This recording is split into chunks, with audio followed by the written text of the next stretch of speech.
আমাদের বাড়িতে পুজোর ভোগ বানালে আমরা সবার আগে পায়েস দিয়ে পুজোর ভোগ বানানো শুরু করি। আর ভোগ বানানোর সময় অবশ্যই আমরা প্রথমে মাতা অন্নপূর্ণা মাতাকে স্মরণ করি। তারপর সেই ভোগ বানানোর প্রস্তুতি নিয়ে থাকি। সরস্বতী পুজোকে ঘিরে প্রত্যেকটা ছাত্রছাত্রীর মধ্যে কিন্তু আলাদা ধরনের অনুভূতি থাকে। এদিকে সব কিছু আয়োজন করে নেওয়ার পর আমি আমার গোপু সোনার স্নানটা সেরে নিয়েছিলাম। সরস্বতী পুজোকে ঘিরে কত স্মৃতি মনে পড়ে। ছোটোবেলায় মায়ের হাত ধরে সরস্বতী পুজোকে ঘিরে ছেলেবেলার অনেক স্মৃতি জড়িয়ে রয়েছে।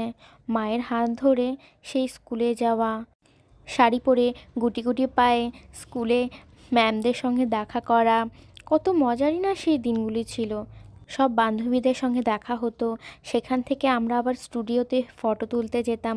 বছরের ওই বিশেষ দিনটাতে স্টুডিওতে গিয়ে ফটো তোলার ব্যাপারটাই আলাদা ছিল।